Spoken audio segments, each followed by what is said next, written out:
Job, chapter 27. Job's final speech. Job continued speaking. I vow by the living God, who has taken away my rights, by the Almighty, who has embittered my soul, as long as I live, while I have breath from God, my lips will speak no evil, and my tongue will speak no lies.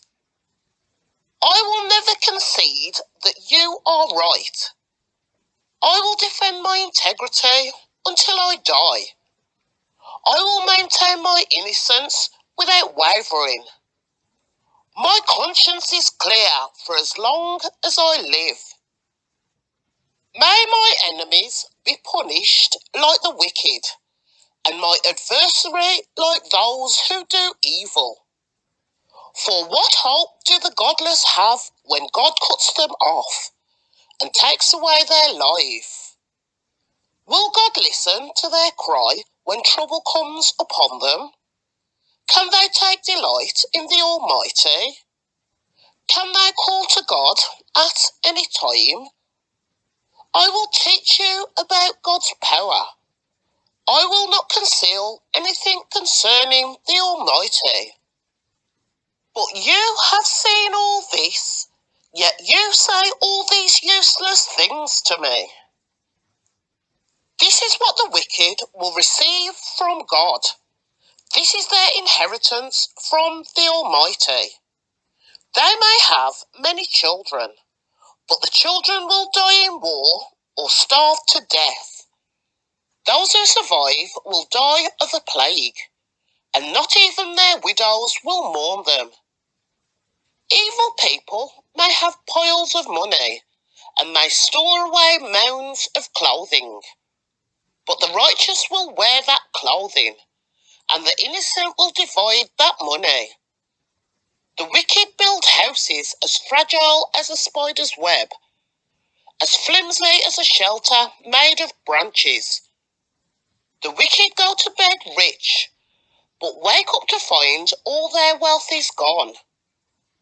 Terror overwhelms them like a flood, and they are blown away in the storms of the night. The east wind carries them away, and they are gone. It sweeps them away. It whirls down on them without mercy. They struggle to flee from its power, but everyone jeers at them and mocks them. Chapter 28. Job speaks of wisdom and understanding. People know where to mine silver and how to refine gold. They know where to dig iron from the earth and how to smelt copper from rock.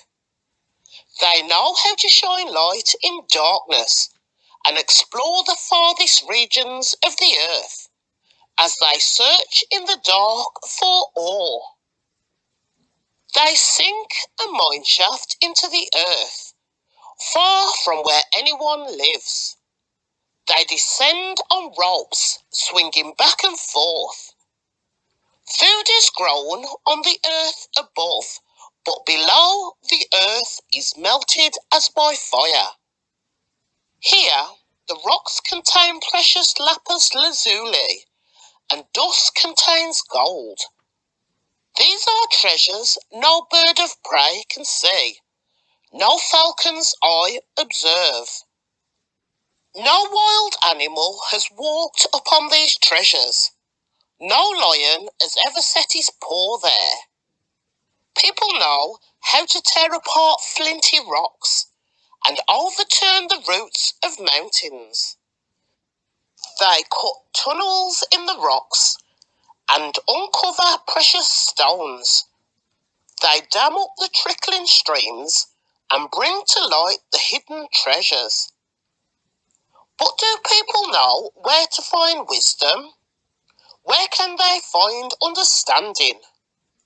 No one knows where to find it, for it is not found among the living. It is not here, says the ocean, nor is it here, says the sea. It cannot be bought with gold. It cannot be purchased with silver. It's worth more than all the gold of Ophir, greater than precious onyx or lapis lazuli. Wisdom is more valuable than gold and crystal. It cannot be purchased with jewels, mounted in fine gold. Coral and jasper are worthless in trying to get it. The price of wisdom is far above rubies. Precious peridot from Ethiopia cannot be exchanged for it. It's worth more than the purest gold. But do people know where to find wisdom? Where can they find understanding? It is hidden from the eyes of all humanity. Even the sharp-eyed birds in the sky cannot discover it. Destruction and death say, "We've heard only rumours of where wisdom can be found." God alone understands the way to wisdom. He knows where it can be found, for he looks throughout the whole earth, and he sees everything under the heavens. He decided how hard the wind should blow, and how much rain should fall. He made the laws for the rain, and laid out the path for the lightning. Then he saw wisdom and evaluated it. He set it in place and examined it thoroughly. And this is what he says to all humanity. The fear of the Lord is true wisdom. To forsake evil is real understanding. Chapter 29. Job speaks of his former blessings. I long for the years gone by, when God took care of me, when he lit up the way before me, and I walked safely through the darkness.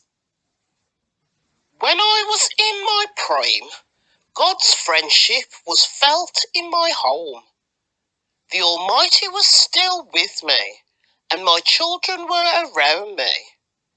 My cows produced milk in abundance, and my groves poured out streams of olive oil.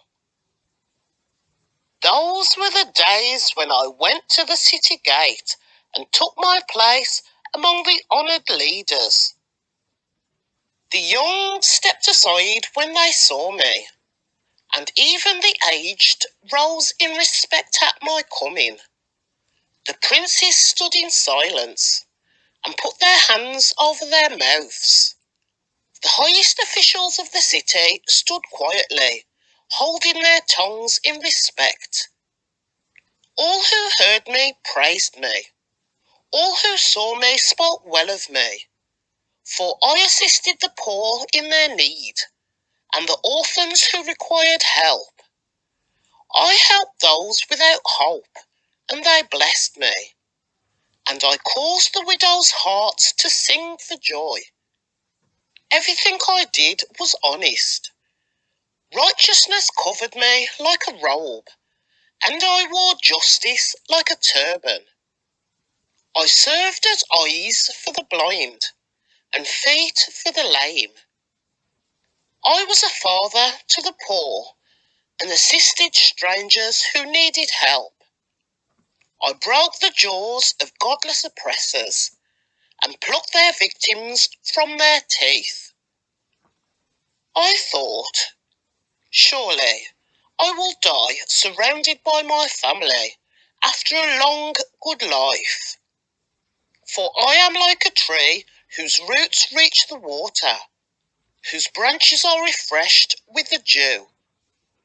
New honours are constantly bestowed on me, and my strength is continually renewed. Everyone listened to my advice. They were silent as they waited for me to speak, and after I spoke, they had nothing to add, for my counsel satisfied them. They longed for me to speak as people long for rain. They drank my words like a refreshing spring rain. When they were discouraged, I smiled at them. My look of approval was precious to them. Like a chef, I told them what to do. I lived like a king among his troops and comforted those who mourned. Chapter 30. Job speaks of his anguish. But now I am mocked by people younger than I, by young men whose fathers are not worthy to run with my sheepdogs. A lot of good they are to me, those worn-out wretches. They are gaunt with hunger and flee to the deserts, to desolate and gloomy wastelands. They pluck wild greens from among the bushes and eat from the roots of broom trees. They are driven from human society, and people shout at them as if they were thieves. So now they live in frightening ravines, in caves among the rocks. They sound like animals howling among the bushes, huddled together beneath the nettles. They are nameless fools, outcasts from society. And now they mock me with vulgar songs. They taunt me. They despise me and won't come near me, except to spit in my face. For God has cut my bowstring. He has humbled me, so they have thrown off all restraint. These outcasts oppose me to my face. They send me sprawling and lay traps in my path. They block my road and do everything they can to destroy me. They know I have no one to help me. They come at me from all directions. They jump on me when I am down. I live in terror now. My honour has blown away in the wind, and my prosperity has vanished like a cloud. And now my life seeps away. Depression haunts my days. At night my bones are filled with pain, which gnaws at me relentlessly. With a strong hand, God grabs my shirt. He grips me by the collar of my coat. He has thrown me into the mud. I am nothing more than dust and ashes. I cry to you, oh God, but you don't answer. I stand before you, but you don't even look. You have become cruel towards me. You use your power to persecute me. You throw me into the whirlwind and destroy me in the storm. And I know you are sending me to my death, the destination of all who live. Surely no one would turn against the needy when they cry for help in their trouble. Did I not weep for those in trouble? Was I not deeply grieved for the needy? So I looked for good, but evil came instead. I waited for the light, but darkness fell. My heart is troubled and restless. Days of suffering torment me. I walk in gloom without sunlight. I stand in the public square and cry for help. Instead, I am considered a brother to jackals and a companion to owls. My skin has turned dark, and my bones burn with fever. My harp plays sad music, and my flute accompanies those who weep. Chapter 31. Job's final protest of innocence. I made a covenant with my eyes, not to look with lust at a young woman. For what has God above chosen for us? What is our inheritance from the Almighty on high? Isn't it calamity for the wicked, and misfortune for those who do evil? Doesn't he see everything I do, and every step I take? Have I lied to anyone, or deceived anyone? Let God weigh me on the scales of justice, for he knows my integrity. If I have strayed from his pathway, or if my heart has lusted for what my eyes have seen, or if I am guilty of any other sin, then let someone else eat the crops I have planted. Let all that I have planted be uprooted.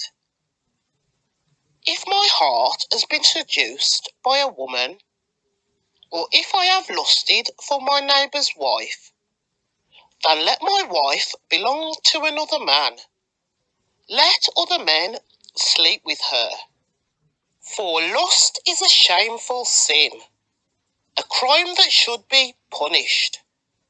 It is a fire that burns all the way to hell. It would wipe out everything I own.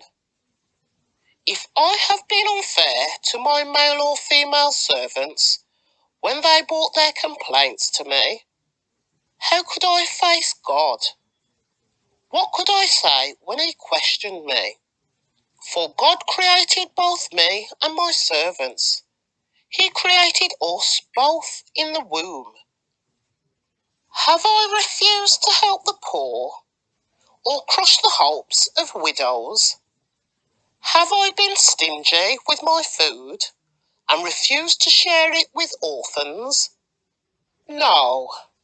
From childhood I have cared for orphans like a father, and all my life I have cared for widows.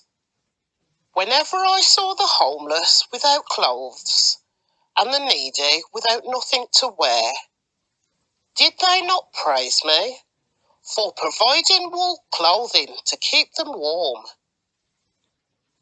If I raised my hand against an orphan, knowing the judges would take my side, then let my shoulder be wrenched out of place. Let my arm be torn from its socket. That would be better than facing God's judgment. For if the majesty of God opposes me, what hope is there? Have I put my trust in money, or felt secure because of my gold? Have I gloated about my wealth and all that I own? Have I looked at the sun shining in the skies, or the moon walking down its silver pathway, and been secretly enticed in my heart to throw kisses at them in worship? If so, I should be punished by the judges, for it would mean I have denied the God of heaven. Have I ever rejoiced when disaster struck my enemies, or become excited when harm came their way? No, I have never sinned by cursing anyone, or by asking for revenge. My servants have never said, he lets others go hungry. I have never turned away a stranger, but have opened my doors to everyone. If only someone would listen to me. Look, I will sign my name to my defence. Let the Almighty answer me. Let my accuser write out the charges against me. I would face the accusations proudly. I would wear it like a crown, for I would tell him exactly what I have done. I would come before him like a prince. If my land accuses me, and all its furrows cry out together, or if I have stolen its crops, or murdered its owners, then let thistles grow on the land instead of wheat, and weeds instead of barley. Job's words are ended.